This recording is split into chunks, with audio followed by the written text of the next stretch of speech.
less than 3 seconds because it is going to be Incendio Supremacy going up against MDH.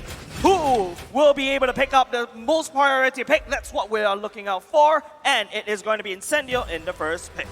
All right, first pick Incendio, and you can already see the bands coming in. Fanny, Carry. Meanwhile, for MDH, taking away the Joy and the 1-1. 2 picks that have been phenomenal. And again, I think throughout the knockout stages, we have not seen just yet.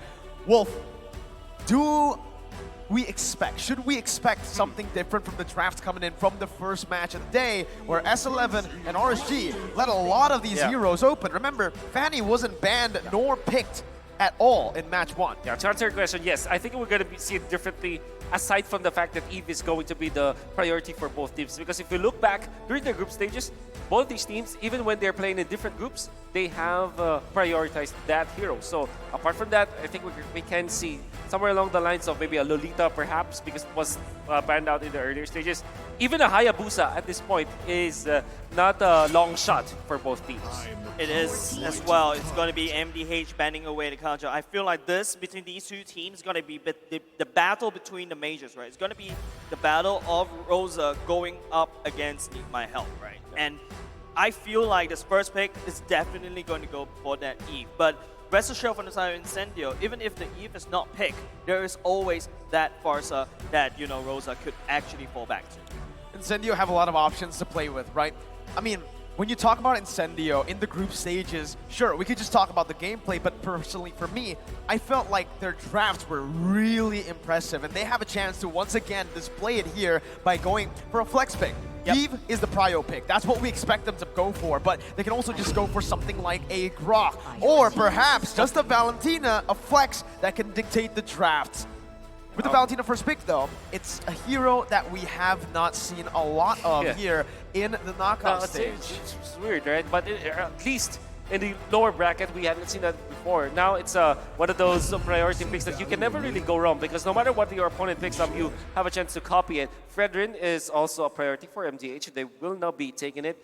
And then there is that choice of getting the Claude now so that you will not have any problems in your marksman department later on. But I think the Eve still is a good pick for MDH. I mean, MDH could definitely go for the Eve, but then again, you'll definitely be giving that real-world manipulation over to the side of Rosa with the Valentina. But the only problem about the Valentina is that very short range, right? You gotta really go up to the face, the first skill, second skill, and then get out. By then, you may take a lot of damage. And Wolf, as you predicted, there's a claw being picked up by MDH, and there you go.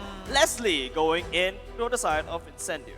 Last time this happened, it was literally the last game. RSG, they picked up the Leslie to counter the Claude, but what did that activate? The backline threat from the enemy team. And right now, MDH have a chance to, again, just pressure the Leslie.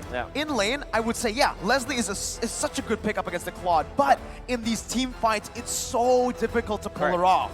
It kind of makes me think that maybe Lolita or the Grok will be the next choice here for Incendio, or maybe something like a Cho. But yeah, both Lolita and Grok can protect this Leslie if ever, so that will be the Grok.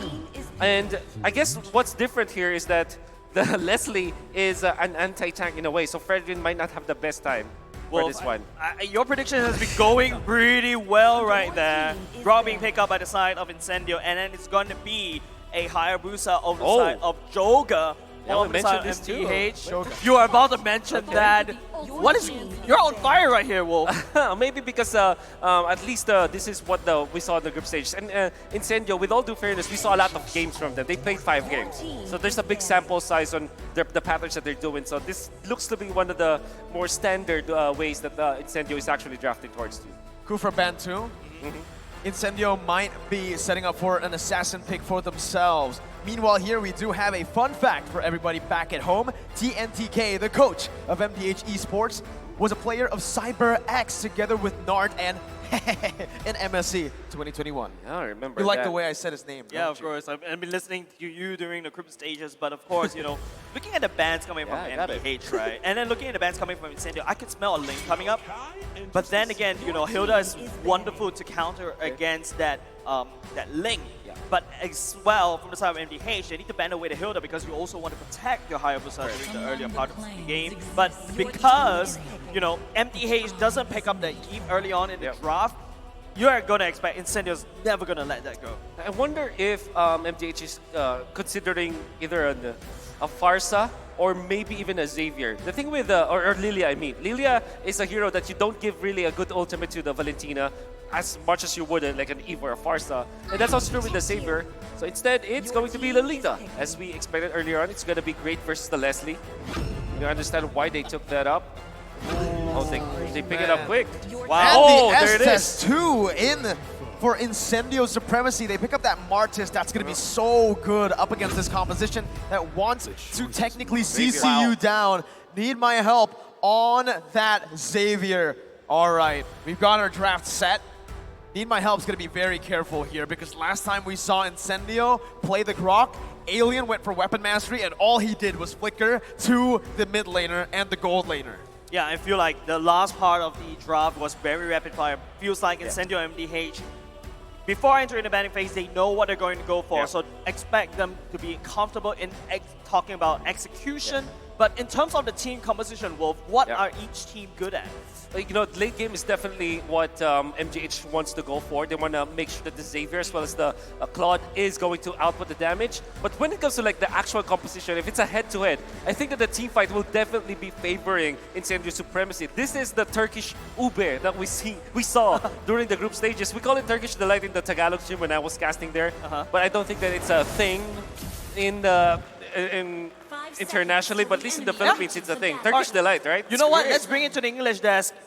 Going for the Ube strat as well. It is going to be Incendio going up against MDH in game number 1. First, this is the best of 3, mind you. So first team that wins will definitely gain that momentum. And so far, we've seen that the first game really matters a lot, especially considering both these teams run on momentum too. In the XP lane, Alien already with the help of Apex 47 dealing a whole lot of damage. Flicker very early on, not even a minute has gone by, and that's a massive battle spell already. Yeah, another thing to highlight as well, Wolf, you were mentioning Alien is holding on to that weapon mastery as well. So expect Alien to just go full damage Grok, and MDH would need to brace themselves.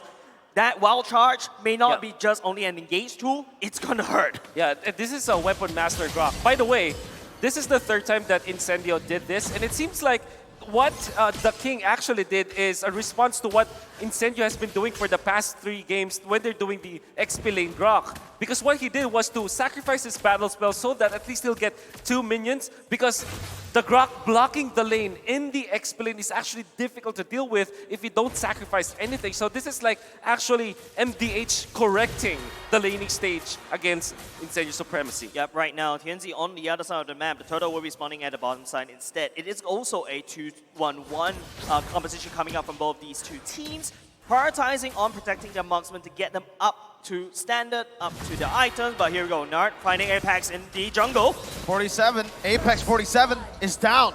First blood over to Joga from MDH. Vietnam coming back strong here in the knockout stage. Already starting with a pretty good lead. Turtle control is not going to be for Incendio for now, but you can already see the movement from Rosa trying to get that mid control back in. Yeah, at least Apex 47 was able to go back into helping and supporting the team fight later on at the turtle stage. But then again, MDH being the late stage part of the team, Incendio on the other hand, I think they cannot give too much resources, but Joga already chunking down that turtle. Turtle number 1 already very low. You can see it now. Numina Blast pops in. Tianzi is able to steal it away. That's going to be the King knocked up, taunting up 3 members. The Dawning Light not dealing enough damage just yet. The King! Oh my goodness! A massive Appraiser's Wrath to turn the tides. But Rosa is still healthy. Takes a kill back in for Incendio. That was so much damage. The King came. He literally landed down that big sword, but Rosa, Rosa. 1 HP! Rosa! Rosa! My goodness, Incendio as well as MDH, they're really bringing out the big guns. Wonderful flank coming out from Rosa, who stole the ultimate coming out from Nart. He copied the Lolita Numinum Blast and had a great angle from the backlines. That's why TNC was able to snatch that turtle, because it was at the right moment when the retribution was already on the threshold that they can take the turtle. That gave the advantage to Incendio Supremacy. And unfortunately for MDH, Need My Help didn't have the Savior ultimate in that case. He had to wait for a few more seconds. That's why they didn't have as much damage as INC. Oh, Joga is looking at TNZ right here. Shuriken would not be able to land for now, but then because MDH pushes TNZ away, Insidio is putting so much pressure on the top side, which is where Sunshine is. They want both these two teams. They really want to get the marksmen up online as quickly as possible, but then again, Joga going in. That's a shadow kill popped in onto Rosa, who's still able to get out. Again, both teams pushing the pace, but it's only 3 kills on the board. It's not too far away, Mirko. Like right now, but hold on. Mobilization coming in, Numenon Blast charged in. Rosa gonna be stunned up with Apex. Nart finds a massive stun, and it's followed through very, very well by MDH. 3-1, and hey, last time most of the talents predicted RSG, they lost. Now, Dude, Mirko, most of the don't bring talents it up. are predicting Incendio. Why are you bringing this up? In the meantime, it is going to be Incendio. They need to put some pressure on Joga, but here we go. Alien versus the world, knocked up, stunned up, but has the wild charge to get out. When you see a Grok doing that as a defensive, it doesn't look good, right? Yeah, 3 members of MDH have physical damage, and with the Weapon Master Grok and the X-Blade, he's very tanky against those heroes. The King again in the front lines, getting the HP back in, and No that's way. Alien! He's so tanky! Finds the turtle! Joga jumps in with the quad shadow and the shadow kill, but it's Tienzi who finds the kill back. Rosa stole it away. Nart now gonna be the target down, as that's gonna be the sustainability from Incendio. Tienzi finding a double kill with the decimation. The double kill decimation on top of TNZ is going to allow him to snowball out of control, and that's exactly not what MDH want to do. They have a very strong control in the early part of the game, but they let it go. Knowing the Grok is just with 2 Legion Swords and a Fury Hammer with the Weapon Master, he's very tanky against physical attack, and he even dodged the Savior attacks. The moment that you saw the power of nature, you have to avoid that because that's gonna hurt. Even just the first kill of the Grok at this point is going to tear down the defenses of MDH, who apparently only has 1 physical defensive item, which is on the Lolita, and that's not gonna be enough. Yep, the Leslie has already had the Berserker Fury. That is a big item housed by Incendio. He's already starting to get the necessary items to basically scale out of control. MDH need to find some way to stem that bleed, but TNZ is already hard invading. All right, I have a question. How much damage does Alien do with the first ability? Because Joga did not even get a chance to retreat. That was just all Alien. Exactly. I think it's, if I would guess, it's Out of the 1.6k. Yeah. What? At that point, early on, that's actually a lot. That's a retribution. That's a retribution, basically. It's like it reminds me of the Bauman, right? You use your ultimate and the Retchi, that's like double Retchi, but now Incendio, you know, Alien on that. But hold on a second, they really want to try to force this. Numenon Blast charged in. That's a sandwich play by Tienzi under the turret.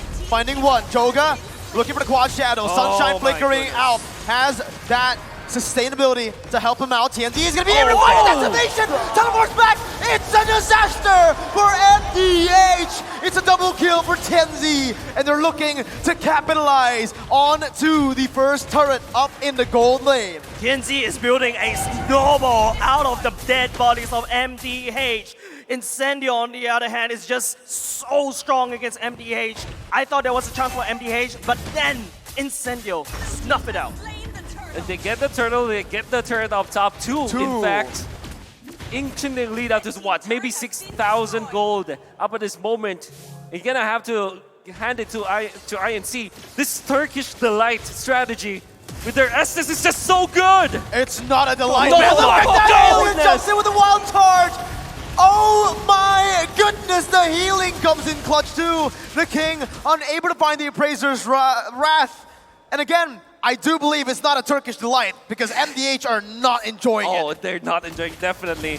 The moment that you see someone not dying for INC, the sustain is gonna be there. So MDH, the only way for them to engage is to get a pick off. All in on one hero, eliminate that. The moment that you don't get a lethal initiation against Incendio, you're in big trouble because now you have overextended, they can easily punish, and there's no team fight for you afterwards. The worst part is, just take a look at MDH, the state of their map. It's looking very dark. On the other hand, Incendio, you know, they've got all the defensive structures up. They have all the time in the world. MDH is not allowed to scale all the way to the later parts of the game. But even with the Claw, take a look at the items. Golden Staff as well as the Demon Hunter Sword already built. Plot is already online, but it's just MDH unable to find the initiation. I have to ask you this question again, Wolf, right? We mentioned this during the draft. MDH likes to go for the late game draft. Alien not taking any damage, just walks back. Absolute Chad gets the wild charge too. And the King is going to be the one who has to back off. My goodness, but back again. Early game comp from Incendio. MDH with the late game comp. Can they withstand the storm? Oh, if they do a mass damage onto Need My Help and they keep them alive, maybe there will be a chance. And Joga, unfortunately, he picked up the Hayabusa against a team that likes to play the Estes. And Incendio Supremacy will now be separating themselves from each other. The only outlier might be the Grok Alien, which is a physical defensive beast. So to answer your question, it will take a lot of mistakes from Incendio Supremacy for MDH to win it in the late game. But if you're on this stage right now, you do not want to bank on your enemy's mistakes. You want to be the one that's creating opportunities, right, guys? But from the side of the Claude, I'm looking at him. He needs to try to find the backline. But then again, it's just the Apex 47 just shut down every single plan that MDH have. Incendio technically don't have a back line. Sunshine, you could mention Sunshine, but hey, he's always in the middle, not the back. The person at the back is actually Apex 47, who now already has the immortality. It is a free Lord. 9 minutes in towards Incendio. 7.7 thousand gold lead, and MDH again, like you mentioned, Wolf, they need to bank on a mistake at this point. See, if you see a Grok like with a first skill, dealing what 2.6k damage on. I'm out of here. I'm not playing. Gonna this get anymore. out of there.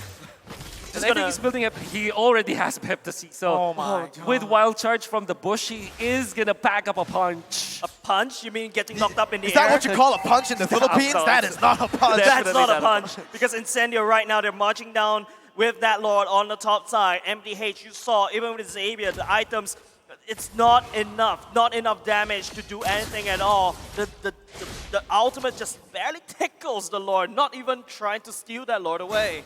Oh man, it just, again, so hard for MDH right now. They want to scale up, but they're not given any room to play with. Tianzi walks up, can take all the damage, can get stunned up, but it doesn't matter, he's on a Martis. It's just so hard to watch, ladies and gents, especially from the side of MDH right here. Incendio already setting up the siege point now. It's going to be the top side. The Lord's already marching in. Sunshine can attack from a long point. Yes, there's a scout, but it's only stating the obvious. MDH and Incendio is obviously leaning towards the top side. What a godly lane freeze here. They utilize the Oh Grok my god. so that they'll be able to easily take some of the outer lanes, and now they have the Lord on their side up top.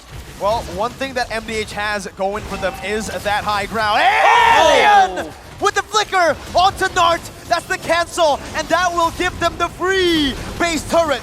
The King gonna be caught in the middle of that fight. It's still a good defense by MDH. It looked super good for Incendio, but MDH, wow, again, that high ground power is working out for them.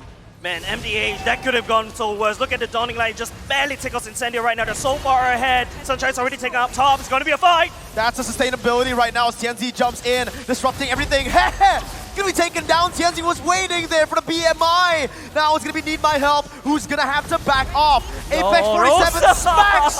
Nart falls. The King now gonna be able to actually get back to the base. No minion waves, but it just might look like Incendio will end the game. 12 minutes in, the wall placed in to stop the minion waves from crashing. The King still in front, trying to buy some time before that's gonna be the Mystic Field popped in by Sunshine. A decimation does not care about the sustainability of the Frenchman. Incendio secure game number 1. Match point. Incendio Supremacy showing us the Turkish delight. And MDH is finding it way too spicy. This game, a little bit shaky for Incendio in the early game, but MDH just lost it around the mid game. They had so much sambal today, I can see. They have incinerated the stage, essentially. It looks very, very, how to say this? There's a lot of flair, like you saw in that last sequence of events. A wild charge to cancel the Numinum Blast. A stolen Numinum Blast to get the last hit onto a Lolita who has a bulwark. They were all just fighting for the TikTok moments, dude. I agree. It's just so hard to watch, especially that that sequence of abilities, right? It's just like Just. You think you have the living them last? No, it's mine now, and I'm gonna cancel yours. And that is the power of the Valentina first pick. That's also the power of Big Rock going with the weapon mastery. This Rock coming out from Incendio Supremacy is more than just a hero versus hero matchup. Even the map control that you saw coming out from Ilion is very well fought. Level 1, they freeze the lane, utilizing the Grok Guardian's barrier so that they will have a better lane matchup versus the Fredrin X lane. Late game, they control the Lord so that every lane will come together and they will have an easier push. This is a well thought of draft coming out from Incendio Supremacy. I will not be surprised if the Grok will be banned next game. Man, the Grok needs to be banned, but we also got to give a special shout out to Secret Lab, the official gaming chair partner of M4. This chair is looking really nice, by the way. I'm taking home. We're talking about a built-in lumbar support system that you can adjust to your spine, an incredible magnetic memory foam head pillow, and a brand new fabric in all sorts of colors and designs. The Secret Lab Titan Evo 2022 gaming chair is designed to keep everyone seated in incredible comfort for a long time. Of course, apart from that, we also have the M4 Pass. Absolutely, man. The M4 Pass is available right now. So hop on your Secret Lab and complete all active tasks, and you guys will be able to reach level 75 at ease. Currently, I'm level 51, despite being casting all day. Oh, you're level 51 too. Hey, shout out. By the way, LaFell level 15, caught lacking. Anyway, free. Log in now. Exclusive rewards like the Beatrix Light Chaser skin, the Beatrix Stellar Brilliant skin, and the M4 Beatrix figurine. You can see right here on the desk are awaiting you back at home. Hashtag Mobile Legends Bang Bang, hashtag MLBBM4, and hashtag Dare to be Great. And of course, M4 Battle Night goes live this January 21st as well, so expect a loads of events and rewards up for grabs in the game. First off, complete battle task in the game on January 21st to get a skin code of skin choice chest, not a skin code, but then that Stellaris Gold skin is something that I really want to work towards too, and you can choose the skin you like most from that very chest. Aside from that, battle bonus awaits you on the same day, so playing matches and you will get team star protection for 3 matches. Not enough for a best of 2. Double star, more than enough for a best of 2. Double star raising points, double protection points, double EXP, and double BP for 5 matches. Enough for a best of 5. We are not stopping there as well. Free access to all the heroes and loads of epic skins will also be available on the same day. So save the date, put it in your calendar, log into the game on January 21st and enjoy the match and win tons of rewards. And let's all celebrate M4 Championship together, including with your friends. Go ahead, check it out, because man, those are a lot of rewards, man. January 21st, save the date. Save the date. Yeah. But here, Jays, I think we're going to throw it to the analysts. Yeah, we do have to throw it back to the analysts soon. Of course, it's going to be Dave, Leo, and Gideon. Please help us clarify what went well for Incendio. It's clear that the Turkish came to play. They are threatening elimination against the Vietnamese. Match point for Incendio Supremacy. This is Assassin Dave, that's Gideon Q. I'm Leo, and we're going to be talking about game number 1. Starting with the draft, I really appreciate how Incendio really thought this out well, because I think when we were watching, you guys will agree, that first phase, that Leslie, I was of 2 hearts. I was like, that seems to be too soon, but they completely won out as soon as they got that Martis and Leslie. Absolutely. I think, designing the draft like that, and especially faking out the Frederick, making all the difference with the anti-crowd control. And I mean, pulling up the stats here, and Dave, you got to tell me what's happening here, because overall, we were talking about, maybe this Leslie, it's not the way to work. Yeah, when I first picked Leslie, I had my doubts as well, especially with the season. This is a full Ube strategy, UBE going in.